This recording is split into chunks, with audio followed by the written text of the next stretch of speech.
बुलेटिनच्या सुरुवातीला सत्ताची महत्त्वाची आणि मोठी बातमी। माणिकराव कोकाटेंनी पक्षाकडे स्पष्टीकरण दिल्याची माहिती समोर येतेय। माणिकराव यांच्या निकटवर्तीयांकडून एनडीटीव्ही मराठीला ही माहिती मिळाली आहे। कोर्टाने दिलेली शिक्षा ऐकीव साक्षीच्या आधारे असल्याचा दावा कोकाटेंनी पक्षाकडे केलाय अशी ही माहिती मिळते। हायकोर्टात दिलासा मिळेल असा पक्षाकडे माणिकराव कोकाटेंनी दावा केलाय। आणि या संदर्भात अधिक माहिती घेऊयात राहुल कुलकर्णी यांच्याकडनं। राहुल, काय म्हणणं नेमकं कोकाटेंच्या निकटवर्तीयांचं?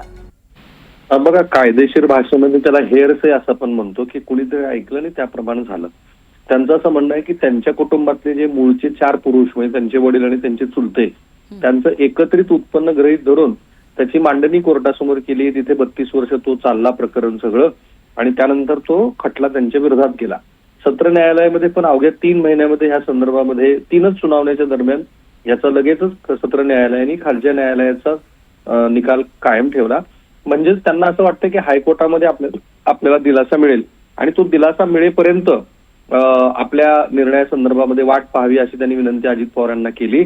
आणि बहुधा प्रज्ञा असं दिसतं की ती विनंती मान्य झाली, कारण राजीनामा हा पक्षाकडे झाला की नाही याच्याबद्दल अजूनही संशय आहे। म्हणजे त्यांनी श्री अजित पवार यांच्याकडे खरोखरच राजीनामा दिला का, की मुख्यमंत्र्यांनी स्वतःच्या अधिकारामध्ये त्यांच्याकडची सगळी मंत्रिपदं ही काढून अजित पवार यांच्याकडे दिली, हाच खरा याच्यातला महत्वाचा धागा आहे। कारण अजित पवारांची त्यांनी केलेली जी मागणी आहे त्याप्रमाणे त्यांना सकारात्मक प्रतिसाद दिलेला आहे असं दिसतंय।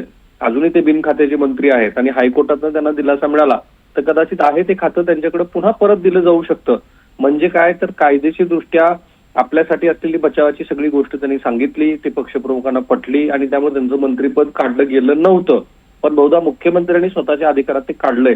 थोड्याच वेळापूर्वी त्यांचे प्रदेशाध्यक्ष सुनील तटकरे बोलत होते आणि तटकरेंना हे प्रश्न 2 वेळेला विचारले की माणिकराव कोकाटेंनी राजीनामा दिला की नाही, त्याच्यावरती त्यांनी कुठलंही उत्तर दिलं नाही। इनफॅक्ट आज त्या संदर्भात कुठलीही चर्चाही झाली नाही असं ते म्हणाले। म्हणजेच काहीतरी आहे की ज्याची आपण असं म्हणतोय की आपली पडद्याआड काही घडामोडी घडतायत आणि त्या घडामोडीला अजित पवार अनुकूल आहेत असं दिसतंय एकूण चित्र।